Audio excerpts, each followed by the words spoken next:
Hello there, ladies and gentlemen, and welcome to yet another WABcast. I have no idea which one of these WABcasts it is, because I've not been counting. But it's another one, and that's what's important. I think this is about, number 30. Is it? Wow. Awesome. Yeah, we're on the ball. We are, aren't we? Okay, so let's have a look what's going on here. Well, we've got a Zerg player here in, the right-hand corner, I suppose. Northwest, whatever you want to call it. And I'm supposed to be a navigating genius. Never mind. Anyway, moving on. That's Infection, mate. There you go, I'll get his name out for you. Chap called Infection anyway, Zerg player, and he's here in the northeast corner of the map. And down in the southwest, we've got a Terran player by the name of SabianWolf. Okay, so let's have a look. Anything interesting going on as of yet, or is it we're all looking fairly standard, to be honest. Mining away quite happily. In fact, I'm not seeing anything occurring. No, it's just cool and fruity. Yep. Zerg is scouting SabianWolf. I'm guessing we'll send out a scout shortly. I've just realised we haven't introduced ourselves. No, we haven't, have we? Well, for any of you who don't know who we are yet, I'm WABMonkey, and as always, my faithful co-caster is Patches. Hi, folks. So, introduction's done. Scouting's going on. Is it worth mentioning that I actually do know what things are called? I can't speak, and as of such, I might say the wrong thing from time to time, or do we think people know that by now? I think everyone will know that by now. Really? Unless you're a new viewer, and then you won't know that Patches has the inability to pronounce the right thing at the right time. Makes for some interesting casting moments. In fact, I believe Monkey's putting together a Christmas special of some of his favourites as we speak. Our favourites. Our favourites. Okay, looking at what's going on, we've got spawner pool and gas there for Zerg. I would say, at a guess, I'm going to say we probably are going to look for speedlings.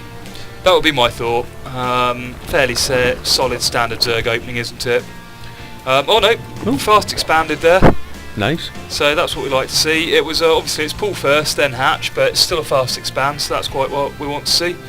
And I would say if we're going for this way from Zerg, we're just going to try and absorb whatever damage Terran can throw at us and just take over the whole of the map. Got an orbital command going down for Sabian, who's build at the minute. What we got there, that must be an engineering bay. Yep. Yeah. Good shot. Good shout. Well done. That production tab really gives it away for us. Yeah, it's awesome.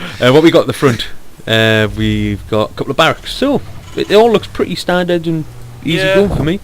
I mean, I could well believe that we're pushing into some kind of variation of the 3 racks stim push build, but we're making it the 3 racks upgrade +1 build, which I'm told is a very effective build. I've never actually tried it. I really should, because I really do advocate the 3 racks stim push as a Terran.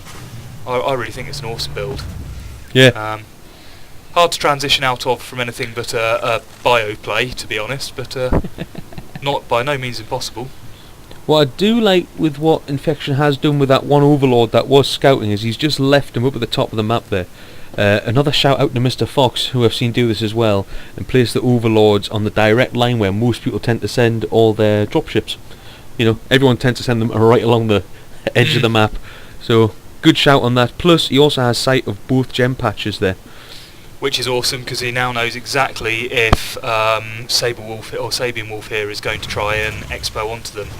I mean, to be honest, this to me, this general setup and build is looking a little bit slick for bronze to me. I mean, SabianWolf's about to become supply blocked, but his depot's on the way, and that will, I suspect, finish just as he needs the extra supply.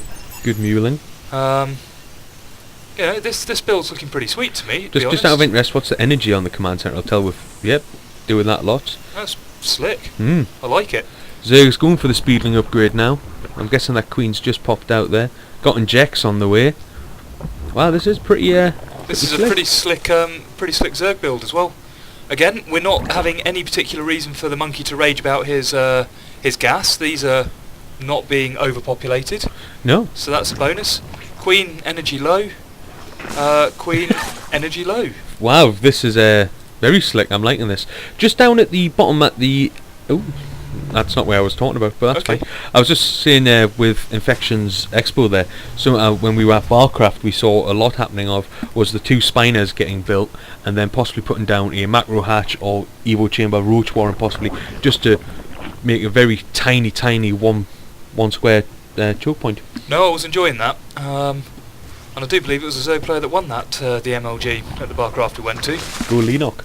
Go Leenock, yeah, well played. I'm not going to say this is as slick as he was looking, because that would be a lie. But oh look, and here we go. We're what 7 minutes 30 into the game. We've got a good number of Marines. Factory on the way down. Combat shields just finishing. We haven't quite got stim yet, but it does look like proper Marine play. I was about to say there, but some more drones have just popped that the Terran player actually was ahead by 1 on the SCV to drone count, and I was going, how does that work? But it seems that the Zerg player has got more drones now, but it's 15 Marines coming up against what is 12 Speedlings now, I believe. 20 more on the way out. Wow, I mean, I believe obviously the Zerg player must have something on the towers. He's seen the Marines coming in, and he's making quite a good attempt to just try and hold this push off. To be honest, I think those Marines are going to struggle with, well, we've got the Queen there, quite a lot of Speedlings, and those Spiners. Don't really see what what the Terran player's going to do to get in here. I'm enjoying these Spore Crawlers at the back here. They're nice things. They're going to fend off any Banshee harass that the Terran player may be considering. Funny we should mention that. There's a starport down. However, it's going reactor. I'm guessing this is just going to be for medevacs. I would say this Terran player is looking to me like they're after some proper Marine play. I'm slightly surprised. Oh no, here we go. I was going to say I'm slightly surprised to see that they've not actually tried to reclaim the towers. But on my note, he has. Well hidden behind these trees here. And let's have a look. Here comes a push. I don't think that's going to be enough Marines for what he's pushing into, especially not in the creep. Another spine crawler there. Yeah, good shout. Run away, run away. Don't let those lings get us around on you, and you'll see that the Marines are just chewing through the lings there. I just want to point out again, if people can see on the mini-map, look at the Overlord placements, still making sure that we can see gem patches and scouting for any dropships coming by. I think that's awesome.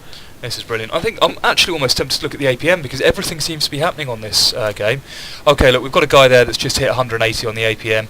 Their averages aren't brilliantly high, but they are capable of the high stuff. So I think I mean, my thought might be that we're a slightly higher league than bronze in this game. I don't know about you, Monkey Man. Quite possibly. So I think this is a great one to learn stuff from, really, for all of us bronzies, and see what's going on. There is one thing that's surprising me slightly about this player. He's obviously got a lot of lings, he's obviously got quite a lot of gas, and his economy's looking pretty nice. I can't, however, I've seen the Roach Warren, I haven't seen any Banelings. No. Baneling nest. Now we know that it's Marine play because all we've seen is Marines. So where are the Banelings? A couple of Banelings here will chew through that volume of Marines. I think we've got Roach speed going down there. Excellent. Let's have a look, shall we? There we go. Movement speed on Roaches. Absolutely. Marines attempting to creep in through the back there, and there we go. The Lings have got us around. Those Marines aren't going to stand up now. I'm imagining they've taken their toll on the Speedlings, but realistically they haven't achieved an awful lot. However, if we look at the supply, it's not too dissimilar, or it wasn't too dissimilar until a couple of things just started to go down there. SabianWolf is 62 supply to Infection's 85. If we have a look back at his base, well, not a lot seems to be happening actually. I was expecting to see more than this, but never mind. We're busy getting Expos. Oh, an Expo's on the way down. Is this another orbital? Yeah, it's another orbital command coming down. So we're not messing around with PFs or anything like that. We are just going straight in for the economy. That's an awful lot of research on the Zerg front there. We've got level 1 air weapons, burrow, level 1 ground armour. I think that's level 2 ground attack, and we've also got the Roach speed. Wow. A lot of research. Spend those gems well. Terran front, we've got vehicle weapons 1, and I believe that's infantry attack 2. Looks good. Hey, I'm getting good at this game. Aye. So we've got a nice thing. Both players to start with seem to be standing off a little bit. I'm interested by the number of minerals that the Zerg player is floating here. That does seem to be quite a lot. He's obviously chucking down another Expo there. I would have thought at about this stage a macro hatch might be overthought. It looks like we're going for some muters, so we're probably slightly gas blocked, and we're going to try and get there's the inject. Get a few of the muters sorted. Okay, so we're starting to struggle. Oh, here we go. Creep's starting to spread. This is what we like to see on a Zerg player. A lot of creep going around. Running up the top there, patches. Was that just a scouting Zergling? I believe so. That tank will have seen its Woo! Wow. Go barracks. Wow. Well, if you've got a lot of gens left that has a Terran, what do you do other than really spam reeds? Everyone loves spamming the reenage. Aye. And still, worryingly for the Zerg player, I can't see the obvious marine counter. I can't see a baneling nest anywhere. It's an infestation pit. That will make a mess of marines. That will make a horrible mess of the marines. So maybe we're going for a bit of mutaplay, or maybe even Broodlord. What do you reckon? Broodlord and Infestors make a mess of things. They're horrible. That would be nasty, but that's a very gas-heavy build. That is a very gas-heavy build. Still, we've got 3 expos on the way, and I wouldn't be at all surprised if the gas goes down fairly soon. But we're just floating so many minerals, both armies at the minute. The production just does not seem to be able to keep up with their mining at all. Going for the hive tech now. Yeah, Good hive scan. tech, that's going to have to be... Yeah, we're going to see a great Aspire here, aren't we? Yeah, I would have said so. More roaches popping out, more barracks getting placed down by SabianWolf, and he's going for his third as well. And he's got a very serious supply advantage here now. He's seen the Spire there, and automatically on the production tab we do have the missile turrets starting to go down. Yeah, good decision. Just protecting off the peon lines and just the edge of the base, just trying to make things uncomfortable for the mutas. I don't think you can ever realistically chuck a missile turret down and think, haha, I'm now muta safe. However, you're making things as difficult as possible. Oh, let's have a follow on them, shall we? So here we go, we've loaded up a good number of medevacs, and let's see where they go. So that's 8 a medevac, yeah? So we've got 8, 16, 32, 39 going in there, because that one medevac's missing one marine. Okay. And instantly, the first thing to notice is that we're flying straight through these Overlord's field of vision. There's one Overlord. Okay, if we're checking the mini-map, as we should be, or if we're checking the mini-map as much as we think these guys can, I think I've seen a red blob shift already on the base there. Yeah, Overlords have moved, but there's the other red blob, ready and waiting. Yep, they're ready for this drop. This, to me, does not look like it's going to go well for the Terran. This is well expected. Is the Terran going to go ahead and drop anyway? It doesn't look like it. It looks like the fly Speedlings over. here. This is looking good. It looks like the Speedlings are actually denying the Terran putting the Marines down. Okay, and there we go. Move Straight. the Speedlings. He's forced the medevac straight into the spy. Oh! Oh, look at this! Oh! Look at those medevacs going down. Oh goodness me! There's only 2 left, and those Marines have just been absolutely royally owned by the Zerg army here. Holy wow! And look at moly. the supply. SabianWolf down to 61 supply and straight back up to 75. Now let's have a look. What's the plan? What's Infection's reaction to this? It's to go on the offensive. Make a push. I believe that's a good decision. If we look at the supply tab up at the top there, Infection actually has more than SabianWolf's max supply. Yeah, this is looking very healthy for Infection now. Oh, is SabianWolf going to notice that? I would say that attack's going to go well and truly noticed. Oh, what I don't understand is how he's going to defend it. He does look at this! All these barracks with reactors on. Is that command center going to try and land though? All of that pausing. Has he noticed? Oh, the Zerglings are just denying it. Oh, that's a shame. That little delay there has just given out enough, I would think, just to keep these Marines. Nasty. Oh, dearie me. This is a big push. This could be a game-changing push because all of those roaches have just fallen effortlessly to those Marines. What's the upgrades on the Marines? 2-1 on the... 2-1 on the Marines versus... Oh, let's have a look. Gravitron. 1 armour. 1-0 on the... 1-0 on the Zerg side. We do have mutas popping out though. Here comes some mutas. And mutas are often the bane of Zerg players. Zerg players? The bane of Terran players. They're just the bane of everybody, mutas. Yeah, mutas are horrible. Phenomenal harassment tool. Look at that massive blob that's just been re-macroed out there. That's taken next to no time. Still, if you have a look at the blob over here, I mean, obviously SabianWolf, he's no fool. He's played StarCraft before, I would say. It looks like he knows how to macro to keep a Zerg player on his toes. And he's going for the PF there. And I would say that this Overlord can probably just about see that there's something going on down here, so Infection is in no doubt at all now that SabianWolf has in fact got his 3rd up. Good look creep at this. spread.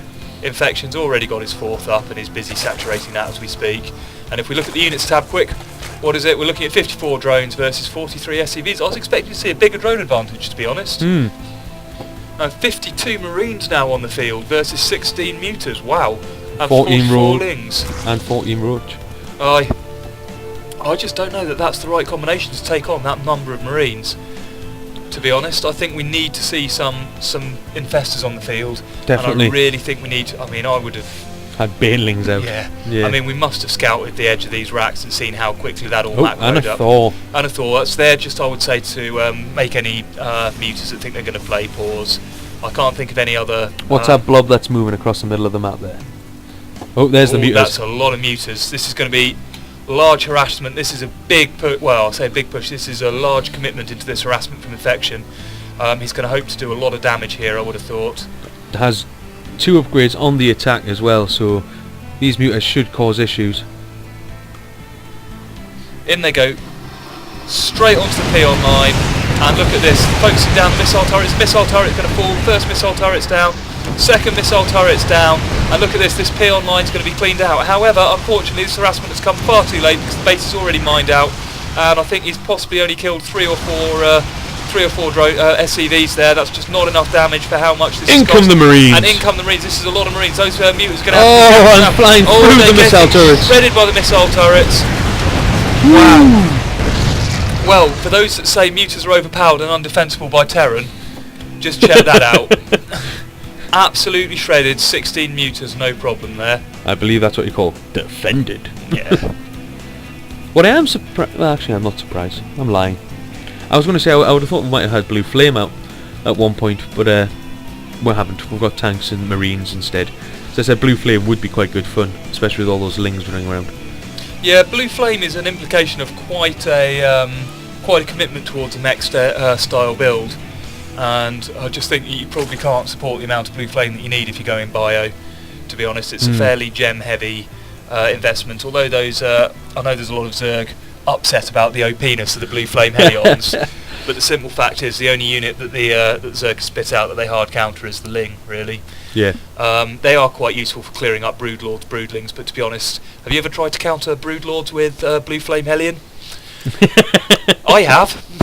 Doesn't work. From personal experience, it doesn't go well. I am loving the amount of creep we are getting spread there. That's half the map. Over half the map there. This is really good. What we like to see. Creep sprinting everywhere. It just gives you such a level of vision, such a level of map control. Now, if anything happens, Sabian going for I mean, look fourth. at this. Yeah. Oh, it's been spotted. It's been spotted, and what is the response? It's everything is the response. We're going to follow that command centre. Awesome. And in it goes. We go, and I don't see. There's just not simply enough Terran defences there to pull down this command centre. However, we are still sending. Really, it looks like a Roach Hydra combo, and we're sending it against Tank Thor. I mean, tanks rip through Hydras like they're not even there. Not even Roaches really stand up to a critical mass of siege tank. Oh, there it is. Oh, those bunkers and all of those Marines and another Thor. I don't see this Zerg army pushing up here at all effectively. Oh, command centre down. The bunkers are down, sorry. But And we've too many Marines, surely. Look at that stim. Oh. Bye-bye, baby. Baby, goodbye. Dear, oh dear. Where are the Banelings when you need them? Where are the Infestors? A couple of Fungals there would have been really nice. Or even a Neuro on that Thor might have been quite funny. Units-wise, wow, that's virtually the entire ground army bar 16 lings. Look at this, they're almost back on even level of supply now. Infection really needs to really macro up an army. Ooh. And I just don't understand, where is the counter to the lings? There is no Baneling nest anywhere. I don't understand. More research going down. More roaches. I mean, Roach Hydra is a lovely combo. Come on, keep injecting infection. Just doesn't give you the same protection against a mass marine army that Come on, use the inject. A few Banelings do. Barnlings? Barnlings, aye. Are they like the sort of West Country Banelings? Barnlings. They're the Wurzels of the Baneling family. Have you ever been into a barn and seen like little furry rodents running around? What they're what Barnlings developed from. Yes. Yeah, I think you should stop now. Yeah, you're probably right. That hasn't gone well, has it? Oh well, moving on. Where are we? So we've got what? Let's see. Still not saturated. Still 4 up for infection here. Let's have a look at the units tab. We're now looking at 46 SCVs versus only 40 drones. So the income tab, I think we'll see swinging rapidly in the Terran favour. Absolutely. he says. Maybe not so much on the gas, but yeah, those minerals are getting mined beautifully quick by the Terran there. Almost 400 minerals more than the Zerg players. Terrans have mules. What can we say? I think, guys, if we're gonna at this stage rage about the OP-ness of Terrans versus Zerg, or just Terrans generally, I'm a little sensitive about this. People do seem to rage at how OP Terran are all the time. I'd like to remind you that a couple of well-placed banelings would have ended SabianWolf's attacks here, and also probably the best Terran player in the world, a guy called MVP, or somebody that I've been told is the best Terran player in the world. Personally, I'm more of a fan of Happy, but MVP there. Happy didn't even qualify for the tournament MVP was in, so... Ah, well. Yeah, there we go. I don't know if he tried to or not, but there we are. Anyway, he only reached, what, the quarters, was it, in the MLG? I believe it was the quarters. Before he was knocked out by Lee Nook. And, what race does Lee Nook play again? Zerg, fancy that. And I believe that MVP was the last remaining Terran in the game. Now this, however, is a big ball. I really don't see a Roach Hydra mix holding this ball off, especially if he sieges up in the right place. Now we do have those cracklings now, they're not just speedlings, so that's going to be a massive stim. And why is the tank sieging? All those cracklings. Oh, the tanks are dying! Tanks are down. This could change things. I just don't think there's enough Roach there just to hold off the amount stim DPM that these Marines can spit out. Mutas as well are all over. Stim's on, they're getting fixed up, and that's it. They're into this gold expo. Those drones are down, and I can't see what Infection's got now. I can't see any options that he's got for fending this off. He's only got 10 units going to pop out. Oh dear. It's not looking good. He's got the tech there. He's got the Ultralisk Cavern down. He's got no gems. He's got no gems. He can't do anything. He's in all sorts of trouble. Wow. Oh, what a... Wow. I did not see that result coming, guys. I'll level with you. As the creep started to go over the map and there were hatcheries everywhere, I was genuinely thinking that the Terran player had no chance. Look at this. Wow, this is... And there's the good GG, yeah, well done, Infection. Good game, really. What can I say? That Marine ball has just literally rolled over everything. End of the game, end of the match. And there's the good game from Sabian. Yeah. Wow. Well, whew. I have to say, from a slick start, things seemed to die off slightly for me for both players there. I was expecting, and again, where were the banelings? Yeah, I have to say, if I was to criticise Infection there, it was the lack of the Marine counter. You know, anything like Broodlord, Baneling, Infestors. We had all the buildings to make that happen, bar the Great Aspire and the Baneling Nest, you know, but we had the Infestation Pit was there, could have got them straight out, and I'm confused. I am genuinely confused. I would have thought a few well-placed fungals would have just ripped those Marines to shreds. Even if they didn't, what they would have done is used up all the energy on those medevacs and let the Roaches actually tank some damage and dish some out. It was really, I'm very, very surprised at that. And a few buried banelings somewhere around on the map, or even just run them in. Shift A, go! Let them have some banelings. Go, go, go, go, go! Like a deadly Greenland mine. I should warn you guys that the WABCasting team have only recently been introduced to Husky's Baneling song, and we think it's brilliant. Yeah. If anybody denies the effect of the Baneling, just watch that song. It's awesome. Oh, it's fantastic. I just keep doing the fusion core dance to it. Yeah. Anyway, back to this game. Oh dear. Yeah, I think there's not really much more we can say about that. I'm very surprised at the result. Like I say, with that creep spread, I mean, the Zerg player for me did absolutely everything right. He seemed to micro well. He had the drop track blocks. He had the creep everywhere. He had the hatches everywhere. He had the macro hatch up. He just didn't do the one thing, which was build the counter to the unit that the Terrans were building. Yeah, I have to say I am surprised at Sabian though, is that he allowed the creep to be spread, and then when he was walking down, didn't throw out a few scans or even a Raven to take out those tumours, because that was just allowing all that free scouting to Infection, and if Infection did have the counter of the Baneling there, it would have made some serious issues for him. But awesome game. There are some things I'm going to take away from this. I think it's been great. Yeah, there's a lot I'm going to take away from it, especially just on the Terran play there. I thought that build was a lot slicker than what I do, and I'm very, very curious to have a play around with the engineering bay rather than the early stim, just see what happens. Excellent. So thank you guys for watching. I've been Wab Monkey. As always, hit that like button, hit subscribe. If you are going to hit dislike, leave some constructive criticism, and happy hunting. Alright, absolutely. We will read all constructive criticism, and we will do our best to put it into our casts. So yeah, thanks a lot guys. As ever, I've run out of things to say, and so goodbye.